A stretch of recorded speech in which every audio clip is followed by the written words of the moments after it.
Hello दोस्तों, आज की इस वीडियो में आप सभी का स्वागत है। तो आज के इस लेक्चर में हम क्या पढ़ेंगे? आज के इस लेक्चर में हम पढ़ेंगे एक्सरसाइज 3.4। इसके पिछले वाले जो लेक्चर था उसमें हमने एक्सरसाइज विलोपन विधि के बारे में पढ़ा था। ठीक, तो आज का जो लेक्चर होगा इसमें हम एक्सरसाइज 3.4 पढ़ेंगे जो विलोपन विधि से ही संबंधित एक्सरसाइज है। ठीक, और इसमें विलोपन विधि का प्रयोग करना है हमें। तो वीडियो को स्टार्ट करते हैं। तो सबसे पहले हम देखते हैं कि इसमें पहला क्वेश्चन क्या दिया है। पहला क्वेश्चन दिया है कि निम्न समीकरण के युग्म को विलोपन तथा प्रतिस्थापन विधि से हल कीजिए, कौन सी विधि अधिक उपयुक्त है। मतलब हमें दोनों विधि से हल करना है। ठीक, और हमें बताना है कि कौन विधि अधिक उपयुक्त है। तो मैं केवल विलोपन विधि से इस लेक्चर में बताऊंगा, प्रतिस्थापन विधि से आप खुद ट्राई करिएगा, क्योंकि मैंने उससे एक्सरसाइज भी करवाया है और क्वेश्चन को भी सॉल्व करवाया है। एक्सरसाइज से भी जितना एग्जाम्पल दिया था वो सब सॉल्व करवाए। तो इसके पहले क्वेश्चन को देखते हैं और विलोपन विधि से इस लेक्चर में सॉल्व करेंगे। ठीक, ये बात आपको ध्यान रखना है। तो पहला देखते हैं। पहला इसमें दिया है, इसका पहला क्वेश्चन कि x + y = 5 और दूसरा दिया है 2x - 3y = 4। हमें इसको सॉल्व करना है। तो हमें इसे विलोपन विधि से कैसे सॉल्व करेंगे? तो मैंने बताया था कि इसके एक चर को, किसी भी एक चर को हम बराबर कर देते हैं।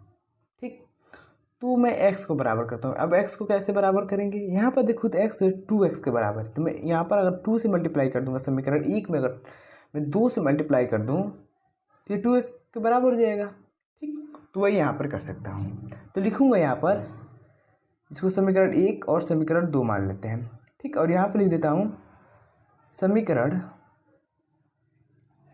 1 में 2 से गुणा करने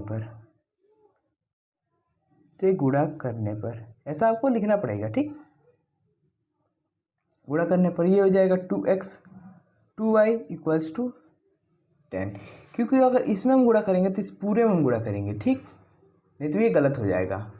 ठीक, तो ये हमें ध्यान रखना है, केवल हमें इसमें नहीं मल्टीप्लाई करना है, इस पूरे में मल्टीप्लाई करना पड़ेगा। तो अब इसके बाद लिखते हैं दूसरा समीकरण 2x - 3y = 4। अब क्या करेंगे, हम इसमें से माइनस कर देंगे। जैसे मल्टीप्लाई प्लस माइनस करते हैं, यहाँ पर माइनस है तो ये प्लस हो जाएगा, यहाँ पर माइनस कर देंगे, ये कैंसिल हो जाएगा। ठीक, प्लस है तो ये 5y हो जाएगा और ये 6 हो जाएगा। तो y का मान आ गया 6/5। ठीक, y का मान ये आ गया।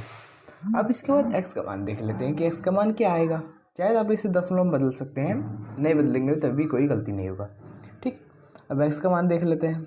यहाँ पर x + y = 5 दिया है, तो हम इसी में y का मान रख लेते हैं, = 5 - 6/5। ये हो जाएगा, x का मान हो जाएगा, इसका जब एलसीएम लेंगे ऐसे तो 25 - 6/5 ये हो जाएगा 19/5। तो ये इन दोनों का आंसर हो जाएगा। ठीक, अब चाहे तो इसका आंसर भी चेक कर सकते हैं इसमें रखकर। ठीक, अब इसके बाद हम नेक्स्ट क्वेश्चन पर मूव करते हैं। नेक्स्ट क्वेश्चन देखें तो इसमें दूसरा तीसरा आपको खुद करना होगा। चौथा थोड़ा डिफ़िकल्ट लग रहा है, वैसे होता तो कुछ भी नहीं है डिफ़िकल्ट, लेकिन दिखने में लगता है, तो उसको मैं सॉल्व करा दे रहा हूँ यहीं पर। ठीक, यहीं पर कर ले रहे हैं। ठीक, अब मैंने एक बता दिया डिटेल में, अब इसको थोड़ा फास्ट करेंगे। ये फोर्थ हो जाएगा। दिया है x + 2 + 2y/3 = 1। ठीक, और दूसरा दिया है, इसको ऐसे कर दे रहा हूँ, x - y/3 = 3। ठीक, तो सबसे पहले हम क्या करते हैं, ये जो एलसीएम इसका है ना, इसको एलसीएम लेकर हम दशमलव भिन्न को बदल देते हैं, मतलब साधारण रूप ऐसे कर देते हैं। ठीक, तो कैसे करेंगे इसके लिए हम क्या करेंगे, इस तरह कर देंगे। ये हो जाएगा कितना, इसका एलसीएम 6 हो जाएगा। पहले इसको करते हैं तब इसको करेंगे। ठीक, ये हो जाएगा 2 3 × 6 2x प्लस यहाँ पर जाए 3 2 × 6 4y। अब यहाँ पर ये हो गया 2x + 4y = 6। पहला ये बन गया। दूसरा इसको भी इसी तरह हम बना लेंगे। ठीक, यहाँ पर 3 दिया है। ठीक, तो ये हो जाएगा 3x minus Y upon 3 equals to 3। ठीक, 3x minus Y equals to 9 हो जाएगा। ठीक, बहुत ईजी है। ठीक, अब एक चीज़ यहाँ पर देखें, तो ये कैंसिल हो जा रहा है। 2 सब में कॉमन, तो काट लेते हैं, जो कॉमन होता है उसे कैंसिल कर देते हैं। 2 1 जा 2, 2 2 जा 4, 2 3 जा 6। तो ये हो जाएगा, पहला समीकरण हो जाएगा x plus Y equals to 3, और दूसरा हो जाएगा ये पहला दूसरा। ठीक, अब इसके बाद हम क्या करते हैं, अब इसमें तो कोई बराबर नहीं है इसमें का, या फिर यहाँ पर देखें तो इसमें y और y बराबर है, तो हम इसको कैंसिल कर सकते हैं। ठीक, हम इसको कैंसिल कर देंगे, प्लस कर देंगे, सब में प्लस कर देंगे। ठीक, तो करते हैं। तो यहाँ पर देखें 3xy इक्वल्स टू, पहले समीकरण 1 को करेंगे, उसके बाद समीकरण 2 को करेंगे। ठीक, तो x plus Y equals to 3, और यहाँ पर 3x minus Y equals to 9। ठीक, अब सबको सॉल्व कर देते हैं। ये हो जाएगा 4x, ये यहाँ पर देखें तो ये कैंसिल हो जाएगा। अब ये यहाँ पर देखें तो 9 3 12 हो जाएगा। तो x का मान देखें तो 3 आ जाएगा, 4 3 जा 12 होता है। ठीक, और y का मान देखें तो कैसे आएगा, x plus Y equals to 3 दिया है, तो इसी में मान रख देते हैं x का। तो y का मान हो जाएगा, ये इधर जाएगा, ये 3 है, इधर जाएगा तो 0 हो जाएगा, मतलब कि y का मान 0 है। ठीक है, यहाँ पर चेक भी कर सकते हैं हम, अगर मैं यहाँ पर x प्लस वाई दिया है इक्वल्स टू 3 के बराबर, तो यहाँ पर x 0 y 0 होगा और x इतना होगा 3 होगा, तभी इसका मान इतना आएगा। तो हमने इसका आंसर निकाल लिया, पहला ये हो गया और दूसरे। तो आई होप आपको ये समझ आ गया होगा जो कुछ भी मैंने बताया। अब इसके बाद हम सब क्या करते हैं, जो नेक्स्ट मतलब दूसरा क्वेश्चन दिया है उसको सॉल्व करेंगे। ठीक, तो आप इसको देखने से पहले एक बार ट्राई भी कीजिएगा। अब अभी आपको होमवर्क मिलेगा, ठीक, जिसके लिए आप तैयार भी रहिएगा। आई होप आपको मज़ा आ रहा होगा। तो दूसरा क्वेश्चन देखें, तो इसमें दिया है कि हाँ, यदि हम अंश में पहले हम पढ़ लेते हैं दूसरा क्या दिया है। निम्न संख्याओं में रैखिक समीकरण की युग्म बनाइए, मतलब हमें रैखिक समीकरण बनाना है, एक समीकरण बनाना है और उनके हल विलोपन विधि से ज्ञात करना है। ठीक, यदि हो सके तो, नहीं तो हम प्रतिस्थापन विधि से भी कर सकते हैं। तो पहले क्वेश्चन को पढ़ते हैं, फिर उसके बाद सॉल्व करेंगे।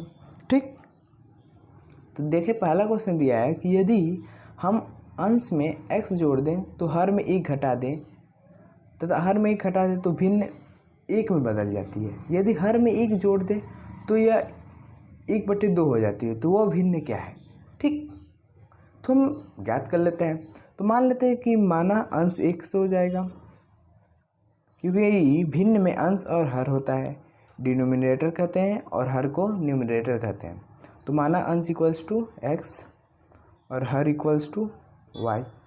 ठीक, अब इसके बाद हम क्या करेंगे, पहले स्टेप बाय स्टेप पढ़ते हैं। यदि हम अंश में 1 जोड़ दें, मतलब x में हम 1 जोड़ दें और हर में 1 घटा दें, मतलब y में 1 माइनस कर दें, तो ये भिन्न कितना हो जाता है, 1 में बदल जाता है। मतलब ये हमारा पहला समीकरण हो गया। ठीक, ये हमारा पहला समीकरण हो गया। ठीक, अब इसको हम ऐसे ही जैसे हम लोगों ने साधारण में बदला था पिछले अभी जो क्वेश्चन कराया था उसमें, उसी तरह इसको भी अभी साधारण में चेंज करेंगे। ठीक, अब इसके बाद थोड़ा आगे पढ़ लेते हैं कि आगे क्या दिया है, ये भी देखना जरूरी होता है। ठीक, तो आगे देखें तो यहाँ पर दिया है कि यदि हर में, मतलब x वैसे ही रहेगा, हर में 1 जोड़ दें, y प्लस 1 कर दें, तो ये 1/2 हो जाती है, मतलब ये दूसरा समीकरण हो गया। ठीक, तो देखते हैं स्टेप बाय स्टेप। अब इसको भी सॉल्व कर लेते हैं, पहले इसको सॉल्व कर लेते हैं। ठीक, पहले हमें समीकरण बनाना चाहिए। ठीक, उसके बाद हम ऑटोमेटिकली सॉल्व कर लेंगे। तो यहाँ पर देखो तो ये x प्लस 1 हो जाएगा, और इसको जब इधर लेके जाएंगे तो y माइनस 1 हो जाएगा, सिंपली। ठीक, अब ये देखें तो इसको प्रशांतर करने पे x माइनस वाई, और ये यहाँ पर आएगा तो +2 हो जाएगा। ठीक, या फिर इसको हम इधर भी ले जा सकते हैं। ठीक, इसको इधर ले जाते हैं तो ये हो जाएगा, ये इधर जाएगा तो माइनस हो जाएगा तो -2, मतलब ये हमारा पहला समीकरण तैयार हो गया। इसके बाद इसको सॉल्व करते हैं उसी तरह, तो ये हो जाएगा 2x, तिरक गुणा करने पर ऐसे ऐसे गुणा करने पर, वैसे यहाँ पर भी किया हूँ, यहाँ पर भी एक ही होगा, ठीक। और ये हो गया y+1। अब इसको जब हम पछाड़ता करते हैं तो ये हो जाएगा इस तरह। आई होप आपको समझ आया होगा। ये हो गया दूसरा समीकरण। इसी तरह ये पहला ये होगा क्योंकि मैंने पहले ही बता दिया है। तो अब इन दोनों में विलोपन विधि का प्रयोग करते हैं, तो यहीं पे लिख देता हूँ x - y = -2 और 2x - y = 1, ठीक। यहाँ पर प्लस कर देते हैं, यहाँ पर माइनस, यहाँ पर माइनस, ये कैंसिल हो जाएगा। यहाँ बचेगा -x -3, तो x का मान आ जाएगा 3, मतलब अंश का मान आ जाएगा 3। अंश भी लिख सकते हैं इसको। अब हमें हर का मान ज्ञात करना है। हर का कैसे ज्ञात करेंगे, y का मान पता चल जाएगा तो ये ऑटोमेटिकली पता है, तो हम इसमें x का मान रख देते हैं। तो यहाँ पर हो जाएगा 3 - y = -2, ठीक। तो -y = ये इधर जाएगा, माइनस हो जाएगा तो -5, मतलब ये कैंसिल हो गया। तो हर का मान आ गया 5, तो वो भिन्न हो जाएगा। हमें भिन्न ज्ञात करना है। अंश बटा हर होता है, ठीक, अंश बटा हर होता है। तो अंश क्या दिया है 3 और हर दिया है 5। इसको चाहे तो हम चेक भी कर सकते हैं। यहाँ पर हम क्या करते हैं, अंश में 1 जोड़ देते हैं और हर में 1 घटा देते हैं, क्योंकि यहाँ पर वही दिया है तो वह 1 के बराबर हो जाएगा। देखते हैं, अंश में 1 जोड़ देते मतलब ये 4 हो जाएगा। अंश में 1 जोड़ने पर ये 4 हो जाएगा और हर में 1 घटाने पर ये भी 4 हो जाएगा, मतलब 4 का 1 से डिवाइड हो जाएगा फुल्ली, ठीक। अब इसके बाद हम लोग दूसरा क्वेश्चन भी देखते हैं, ठीक। आई होप आपको समझ आ गया होगा। जो कुछ भी मैंने क्वेश्चन में दिया तो उसको स्टेप बाय स्टेप पढ़ा और सॉल्व कर दिया। जब प्रैक्टिस करेंगे आप तो इजीली आपको सॉल्व हो जाएगा, ठीक। अब इसके बाद नेक्स्ट क्वेश्चन देखते हैं। अगर सेकेंड क्वेश्चन देखें तो सेकेंड क्वेश्चन भी इसी की तरह है। इसमें भी समीकरण हमें बनाना है। तो दिया है कि 5 वर्ष पूर्व नूरी की आयु सोनू की आयु की 3 गुनी थी। 10 वर्ष पश्चात नूरी की आयु सोनू की आयु की 2 गुनी हो जाएगी। नूरी और सोनू की आयु ज्ञात करना है। ये बहुत ही इजी क्वेश्चन है और ये क्वेश्चन हमेशा एग्जाम में अक्सर पूछा जाता है, आयु वाला, ठीक। तो इसको आसानी से सॉल्व करने के, किसका आयु ज्ञात करने के दिया है, नूरी और सोनू का। तो नूरी की आयु को x मान लेते हैं, माना, क्योंकि मैथ में तो सब चीज़ माना ही जाता है, ठीक। माना नूरी की आयु = x वर्ष और माना सोनू की आयु, ठीक, नूरी और सोनू की आयु y वर्ष, ठीक। अब इसके बाद देखते हैं क्या। इसके बाद आप क्वेश्चन को शुरुआत से, 5 वर्ष पश्चात नूरी की आयु सोनू की आयु की 3 गुनी थी, ठीक। मतलब 5 वर्ष पश्चात लिख लेते हैं,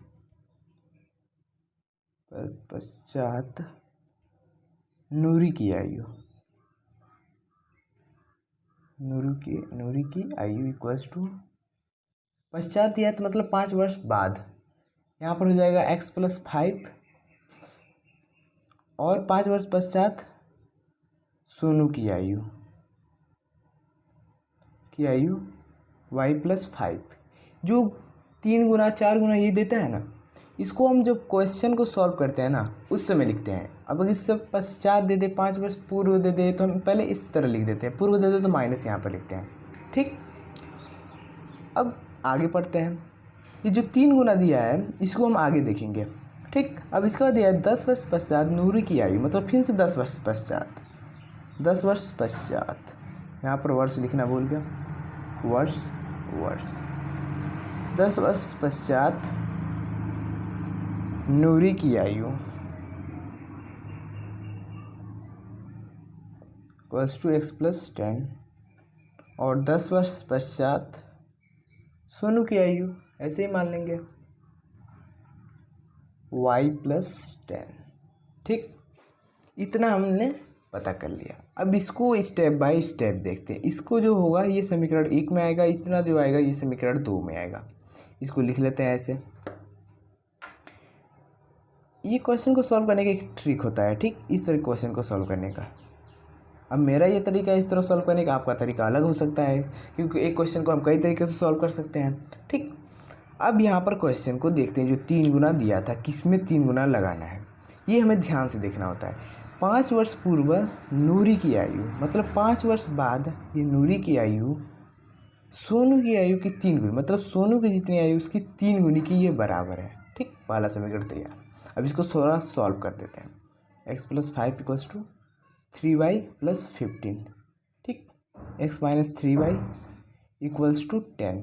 ये हमारा पहला समीकरण आ गया, क्लियर। अब इसके बाद हम दूसरा समीकरण को ध्यान देते हैं, ठीक। ये है, ये पहला हमने पहला ही क्वेश्चन देखकर पता कर लिया कि पहला होगा कि दूसरा होगा, ठीक। ये ट्रिक होता है क्वेश्चन को सॉल्व करने का। सबका अपना अपना तरीका होता है सॉल्व करने का, क्वेश्चन को सॉल्व करने का सबका अपना अपना तरीका होता है। आप अपने तरीके से करिएगा, कोई बात नहीं। अब इसके बाद देखते हैं 10 वर्ष पश्चात। तो इसको डायरेक्टली ऐसे लिख लेते हैं, x + 10 = y + 10। अब देखते हैं किसमें कितना गुना करना है। 10 वर्ष पश्चात नूरी की आयु सोनू की आयु की 2 गुनी हो जाएगी, मतलब सोनू की आयु की 2 गुनी के बराबर हो जाए। तो इस तरह कर लेंगे, x + 10 जैसे उसमें बराबर किया, इसमें 20, ये इधर जाएगा, तो ये हो गया 10। मतलब कि ये दूसरा समीकरण हमारा तैयार हो गया, ठीक। अब इसको विलोपन विधि से सिद्ध कर देते हैं। कितना इजी क्वेश्चन था, ठीक।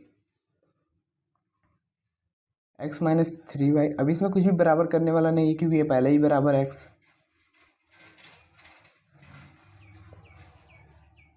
ये कैंसिल हो जाएगा, प्लस माइनस, ठीक। तो ये हो जाएगा -y = अब इसमें माइनस करेंगे तो ये तो 0 हो जाएगा, ठीक। थोड़ा मिस्टेक हो रहा है, तो इसको देखते हैं कहाँ पर मिस्टेक हो रहा है, ठीक।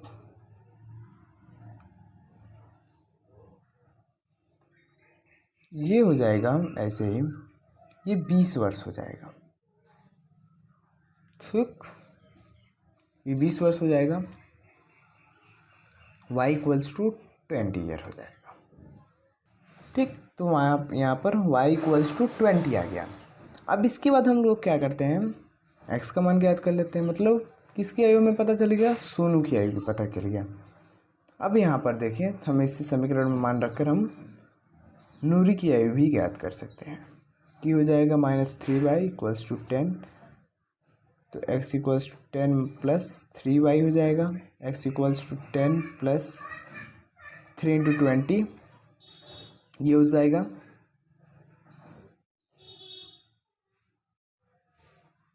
70 हो जाएगा, ठीक। यहाँ पर 50 होगा, क्योंकि माइनस यहाँ पर करना था, मैंने यहाँ पर प्लस कर दिया, ठीक। तो यहाँ पर 50 होगा। तो नूरी और सोनू की आयु हमें ज्ञात हो गई, ठीक। हम ऐसे ही इजीली हम किसी भी क्वेश्चन को सॉल्व कर सकते हैं। अब इसके बाद हम देखते हैं थर्ड क्वेश्चन को, ठीक। ये मैं बता देता हूँ कि कैसे करना है, बाकी तीसरा चौथा पांचवा आपको खुद करना पड़ेगा, ठीक। तभी ये कॉन्सेप्ट क्लियर होगा अच्छे से।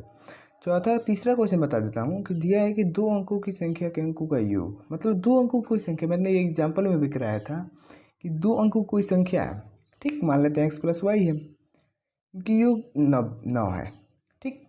अब इस संख्या का 9 गुना संख्या के अंकों को पलटने के से बनी संख्या का 2 गुना है। मतलब इस संख्या का जो 9 गुना होगा 10x + y, और संख्या के अंकों को पलटने के मतलब 10y + x के कितने के बराबर, 2 गुने के बराबर, इतना दिया है। तो मैंने यहाँ पर समीकरण 1 बना दिया, और ये समीकरण 2 हो जाएगा। यहाँ पर ये समीकरण 2 हो जाएगा, ठीक। ये समीकरण 2 हो जाएगा, ठीक। तो आप इसको सॉल्व कर लीजिएगा।